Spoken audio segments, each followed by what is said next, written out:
Hello and welcome to the webinar Retirement is Within Reach. My name is Chris Marsico and I'm going to be your host today. We're very excited for you to join us.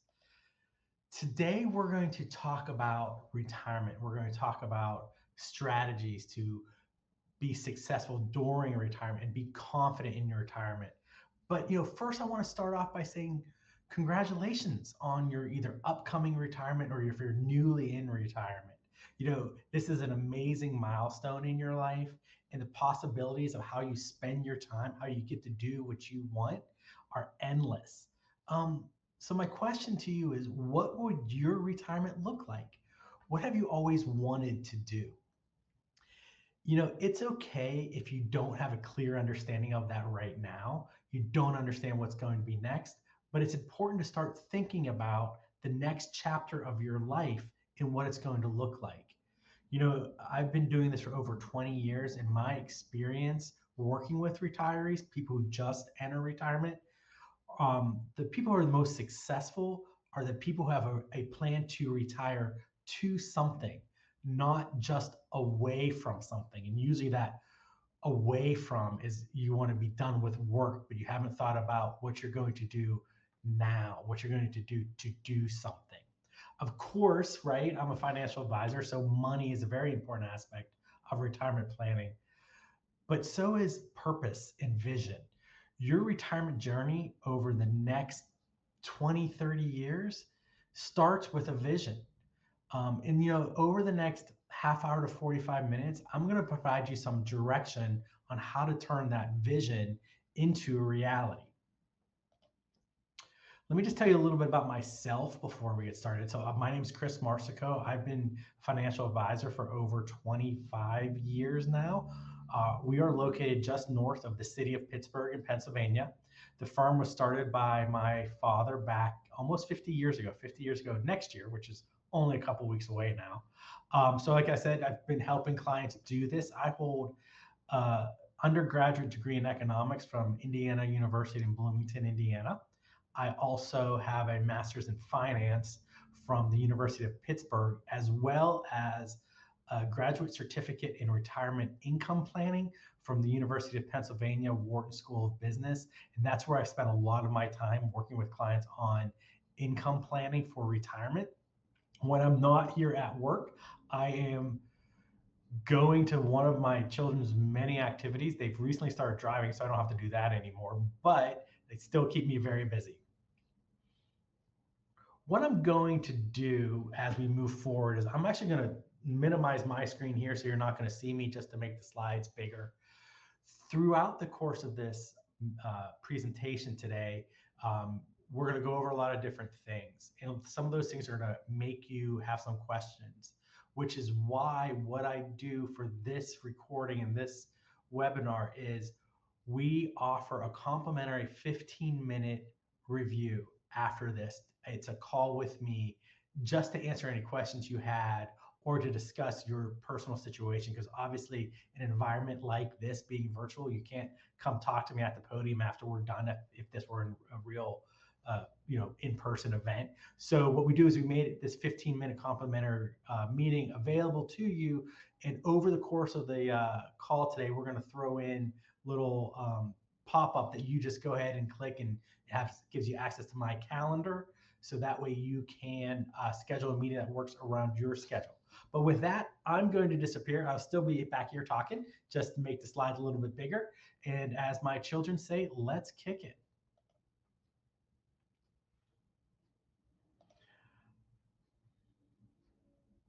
All right. So let's talk about today's agenda. What we're going to talk about is we're going to introduce Jack and Diane, two American kids just growing up in the heartland. And if you got that reference, I think you and I could be friends. But we're going to use them as examples today as we talk through some risks and challenges. And as you can see, there's a couple things there that you've probably thought about, and there are a couple things that you probably haven't thought about yet. So that's what we're going to be doing today. So Jack and Diane, let me give you a little bit of information about our hypothetical clients for the day. Obviously, this is a fictional couple that we're going to talk about throughout the presentation. Both of them were born in 1956, and they retired they retired in 2023. Jack never became a football star, but his real job did provide him $150 a year, his final year working, which makes his monthly Social Security benefit $2,560. Now, that will be my last John Mellencamp reference throughout the whole event. I promise you that.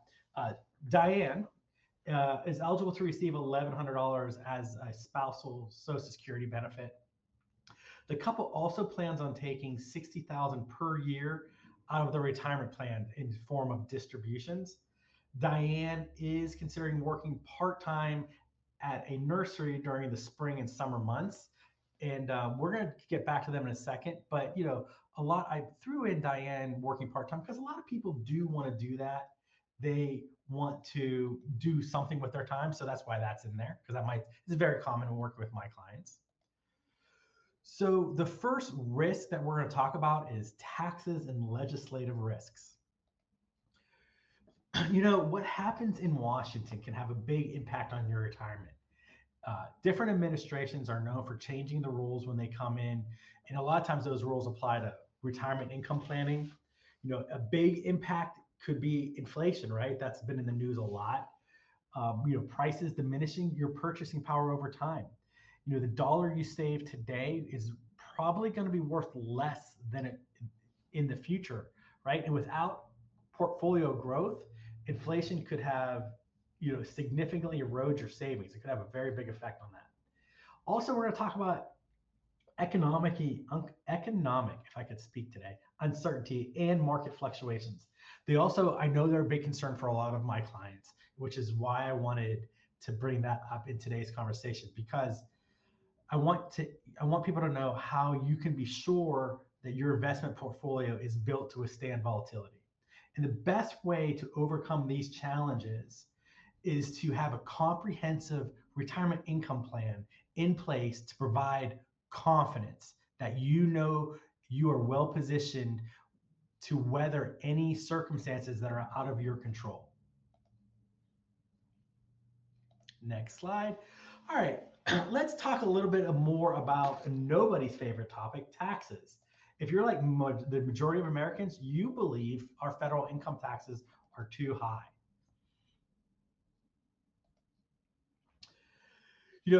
Consider this statistic, right? Given the high percentage of Americans that are concerned about the impact of taxes, are you as surprised as I was that only 30% of them are taking steps to prepare for the impact of the taxes? I love this quote by the Benjamin Franklin. Unfortunately, or in a lot of ways, taxes can have a lot of impact, but there are a lot of strategies that you can do to help protect yourself and your retirement savings from the IRS.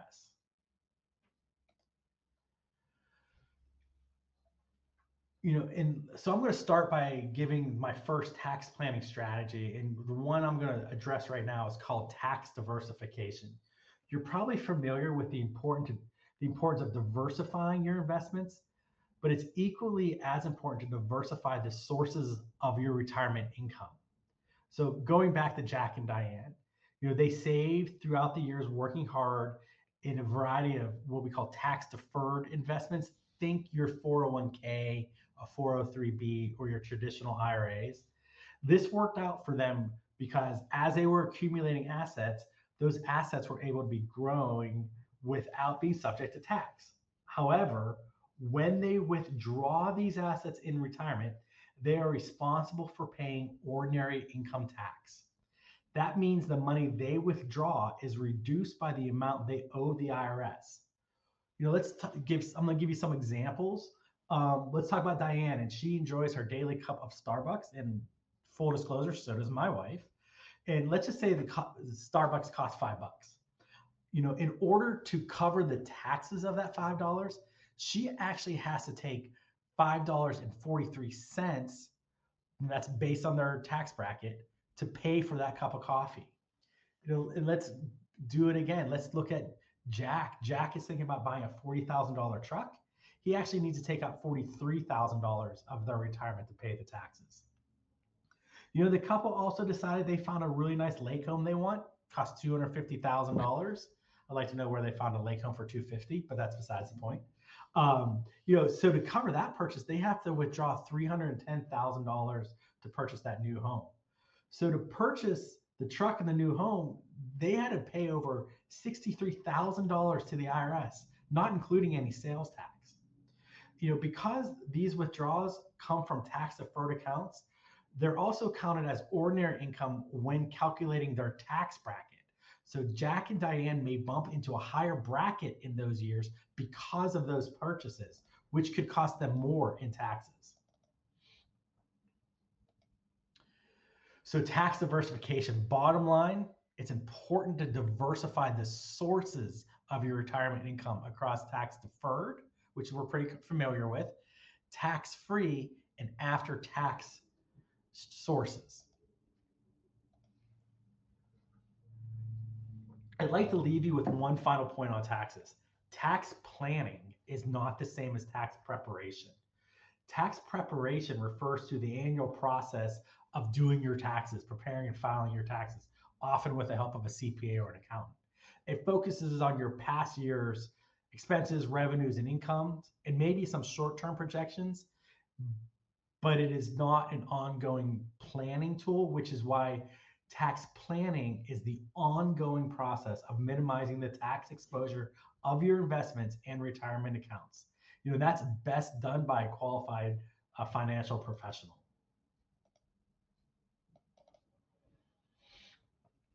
So moving on, let's talk about another risk, the deterioration of your purchasing power, aka inflation or affordability, which has been in the news a lot lately. So I thought it would be a good idea to take a couple minutes and talk about this.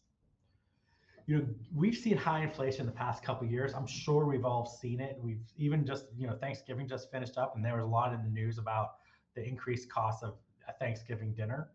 But here's the shocking statistic that I found. Annual inflation, if an annual inflation rate is 3%, which is less than half of what it was in 2022, it would cause your prices to double in just 24 years. So many of you are going to live in retirement for more than 24 years. Could you handle paying double your current costs of living in that time frame? And what happens when you retire and you're no longer earning employment income? So it's important to come up with some strategies to help counter that inflation. A good way to do it would be to diversify and have a long-term portfolio. You may want to maintain a couple years, 3 to 5 years of living expenses in some short-term liquid account for yourselves. Or, you want to be able to have some guaranteed monthly income, like a fixed annuity that you can't outlive. The bottom line is you need to take important steps to counteract the effect of inflation. Let's kind of move on to another potential risk, and it's the erosion of government benefits. And this is where we're going to talk a little bit about Social Security. A portion of everyone's Social Security could be subject to tax. Your particular tax liability depends on how well you understand the tax system and what steps you are taking to minimize your exposure. You may need to pay taxes up to 85% of your Social Security benefits. If you have other sources of retirement income, such as wages, self-employment, interest, dividends, your potential tax liability depends on your combined income, which is your adjusted gross income, which is AGI, plus non-taxable interest, plus half of your Social Security benefits. Trust me when I tell you this, guys, there will not be a test at the end of this quiz, at the end of this presentation, I should say. So don't worry about it if I lose you in the little bit of math we're going to do here. It's not challenging at all. All right, so once you know your combined income, you need to then understand the IRS threshold to determine how much of that income is taxable. So if you're a joint filer, married, filing jointly, if your income is between $32,000 and $44,000, you will need to pay tax on 50% of your benefit. If your income is greater than $44,000, you will pay up to, you would have to pay taxes on up to 85% of your income. It's important to incorporate income that doesn't affect your AGI, such as life insurance and Roth IRA distributions. Any income that is not included in the combined income formula that we just talked about can help reduce your tax exposure. A change in one area of your tax income can impact the other areas of your retirement and result in maybe some unintended consequences like higher taxes, which is why you need to have a strategy in place.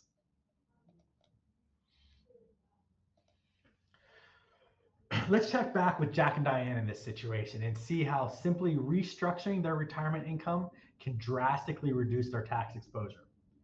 So they filed for Social Security benefits. We know that the couple has a $60,000 in adjusted gross income from distributions from their 401k and IRAs. They have no non-taxable interest. Half of their Social Security benefit is $22,000. Using that equation, we know that the couple has a combined income of $82,000. Because they are more than the $44,000 of the limit that we talked about for joint filers, 85% of the couple's Social Security benefit is subject to tax. Fortunately, Jack and Diane have some options to lower their tax exposure without lowering their income. And let me show you how they did it. So we talked earlier about the tax diversification among your various retirement income sources. Here's where that comes into play. The key phrase is adjusted gross income. Any income not counted as AGI is excluded from Social Security combined income calculation. How does one convert AGI income to non-AGI income? By withdrawing from their retirement savings accounts that provide tax-free income, such as a Roth or IRA or 401k or life insurance. Here's how Jack and Diane may be able to restructure their retirement income to reduce their tax exposure. In the years leading up to the retirement, Jack and Diane began converting taxable retirement assets to tax-free income sources. As a result, they now have $9,000 of annual income from taxable sources and $51,000 from tax-free sources. That $22,000 is still half of their Social Security benefit, but now only $9,000 in AGI is applied to that equation. That means their total income combined is $31,000, which, surprise, surprise, and is nice for them, is below the lowest tax threshold of 32. So as a result, guess what? 0% of their Social Security benefit is taxed. How awesome is that? The bottom line here is start planning at least 5 years out before you plan on taking tax-free withdrawals from your income.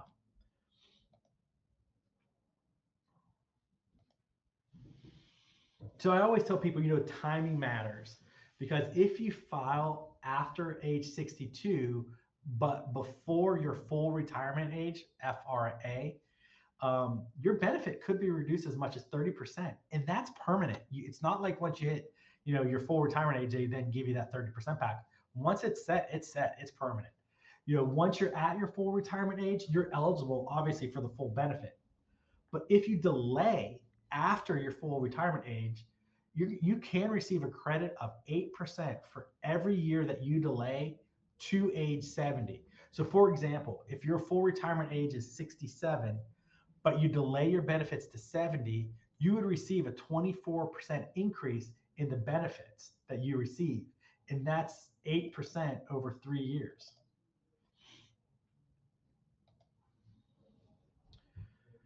So let's talk about Jack and Diane trying to figure out how to file for Social Security. They want to look at how their different ages impact their benefits. Originally they planned to file at age 65, which is earlier than their full retirement age of 66 and 4 months. If they file at 65, Jack would receive a monthly benefit of $2,560, and Diane will receive the spousal benefit of a little over $1,100. That's a little less than half of Jack's full benefit because the couple is filing a year early. If they wait to their full retirement age, the spousal benefit is typically 50% of the full benefit. So the spousal benefit percentage is reduced proportionally the earlier you file. So if the couple waits their full retirement age, Jack's benefit is increased to $2,882 per month. And that also increases Diane's spousal benefit increase to $1,441 per month for a combined benefit of $4,300. By just waiting 1 year and 4 months, the couple's able to take an extra $600 a month, which is $7,200 a year in retirement. Now, if they wait until age 70, his benefit would actually increase to over $3,800. Not a bad deal sometimes. So I want to talk about medical care and long-term care expenses.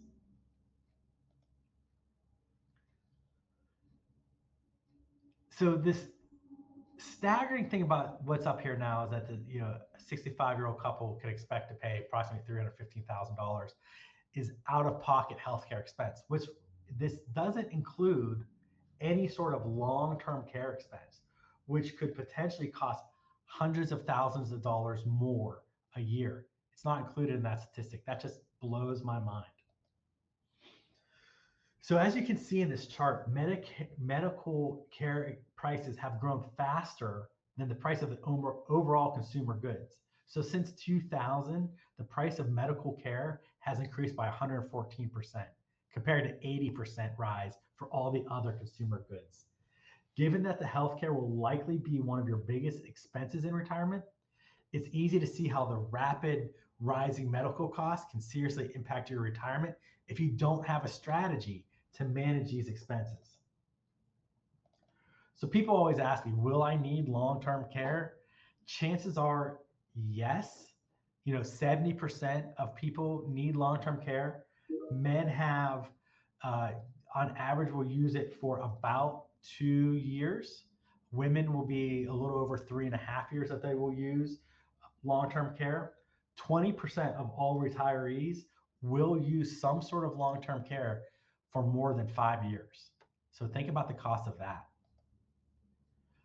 And let's talk a little bit about that cost. This slide just shows estimate monthly costs for different care. And we're comparing a couple different numbers here, one for 2024 and the other for 2044, right? Which seems like a long time away, but it really isn't. So if you're retiring today at age 65, chances are you're not going to need it now, but you might need it 20 years down the road. So keep in mind that these are monthly expenses that we're drawing off of here for last year's numbers, which means in 20 years, the cost of a private nursing home could be more than $207,000 per year. And I'll also know that Medicare technically usually doesn't cover long-term care expenses. That's why you need a strategy in place to cover the cost of long-term care for the future. So how can you pay for long-term care? Here's a couple different options. One, obviously you can get long-term care insurance, right? You pay a premium and that price, you purchase as an insurance policy that covers long-term care. A lot of times they have options for inflation to help ensure that, against the rising costs. Most policies cover different things. It could be in-home. It could also help cover your spouse. Some people I know like to use a long-term care life insurance combination. It generally gives you the same benefit as a long-term care insurance policy, but it also gives a death benefit. So if you are hit by the proverbial bus and never use your long-term care, you don't lose it. You still get a death benefit passed along to your beneficiaries. Some people actually go the annuity with long-term care benefit. People use this because there's no underwriting. So if there's somebody who has a pre-existing health condition, it might be a good option. It doesn't pay for the direct costs, but it allows you to enhance your income. So if you're required to take it, it allows you to do that. So, the bottom line is, it's kind of a recurring theme that we have today. The bottom line is, if you're not properly planning for this expense, it could really impact your retirement savings, which is why I think it's so important to talk to somebody. And I'm going to throw a plug in at this point. If this is something that is interesting to you or you have questions about it, go ahead and sign up for that 15-minute free call. It will benefit you to kind of understand what your options are. So our next potential risk is something you may not think about, but longevity, how long you actually live. Did you know that the retirees' confidence in their ability to live comfortable in retirement has dropped the most since the financial crisis of 2008? Coupled with the fact that retirement could last decades, the need for the right financial strategy in this department is more important now than ever. We've discussed a few strategies. We will in just a bit, but for now, I'd like to highlight the importance of saving today for preparing for your retirement. Over the last few decades, we've seen employers,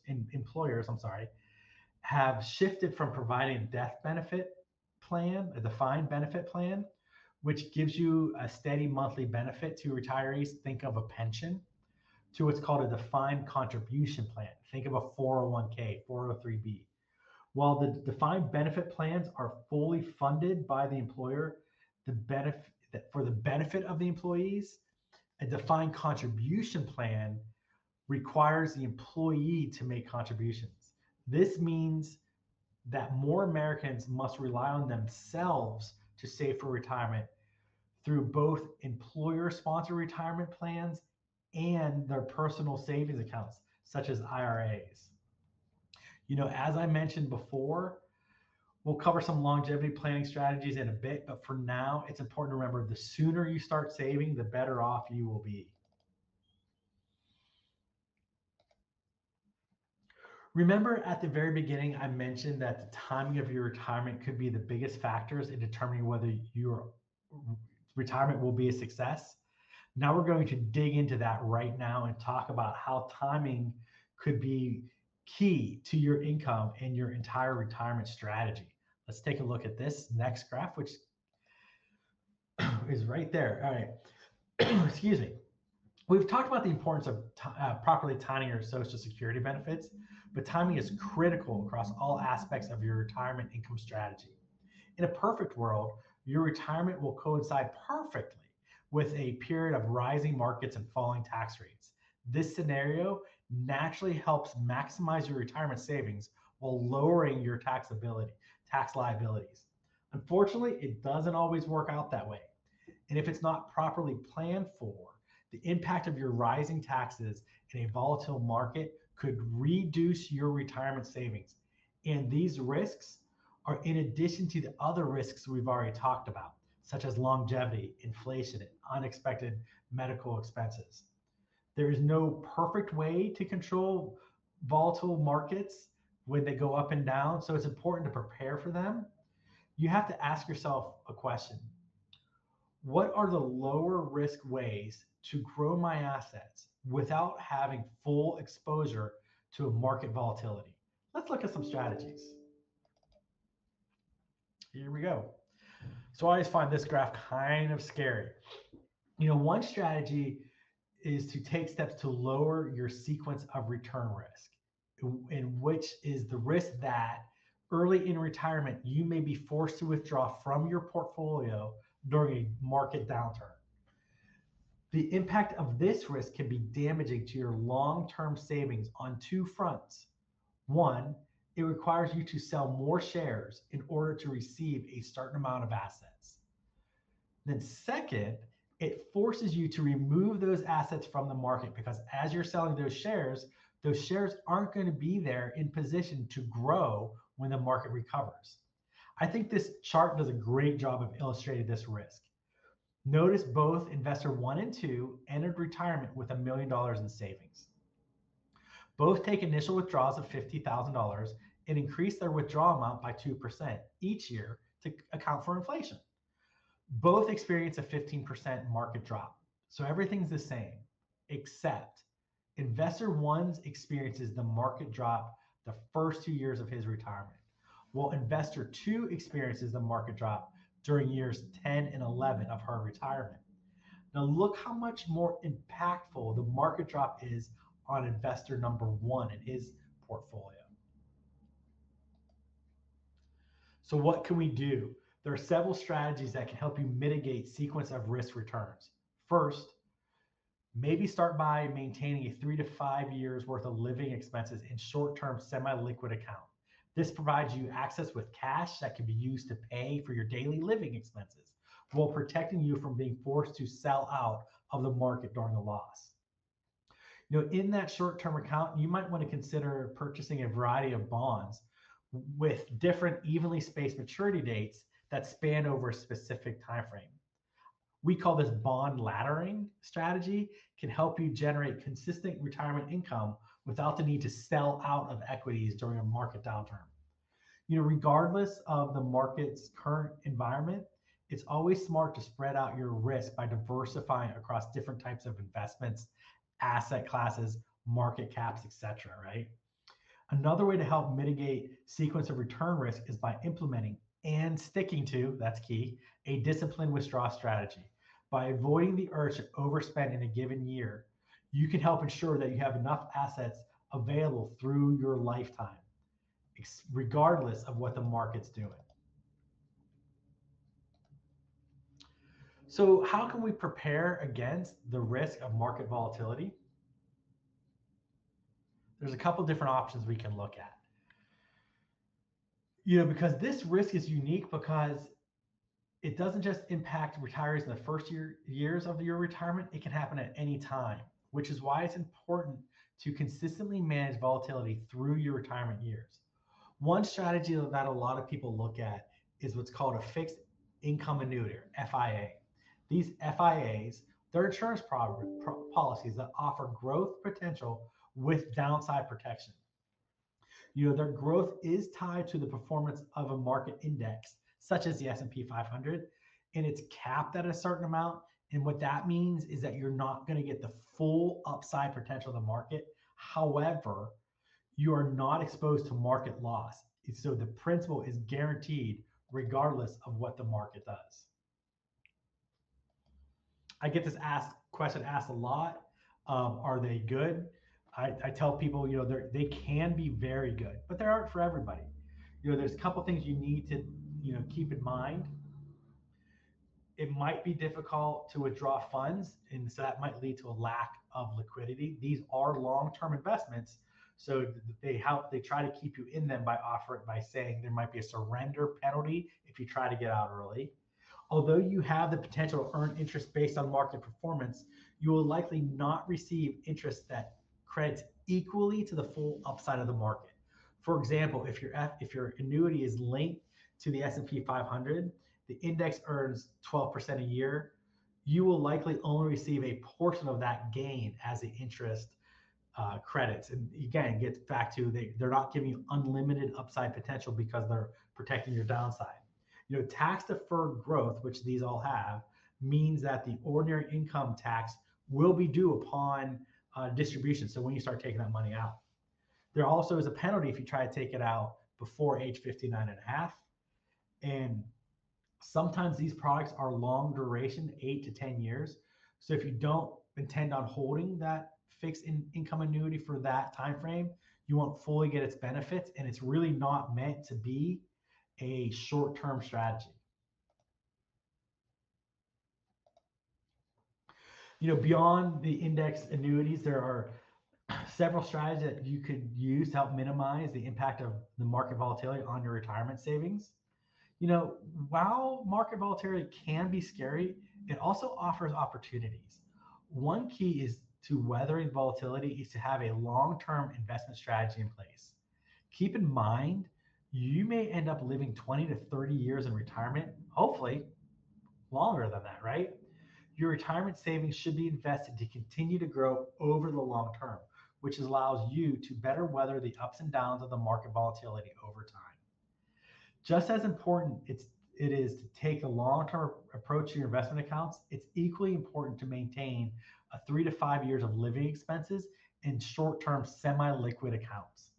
As I mentioned earlier, this can prevent you from being forced to sell out of the market in a time that's not most opportune for you. There's also tax loss harvesting is a strategy that allows you to use market downturns to your advantage, but it should only be attempted. Really, don't try this at home. You want to work with a qualified professional on this one. This strategy involves selling a security that has declined in value, so like it's lost money, and replacing it with a more highly correlated alternative. This allows you to like take the loss, the investment loss, to offset the gains elsewhere in your portfolio. The idea of the risk profile and your expected return on your portfolio remains unchanged, but your liability could be lower on your taxes.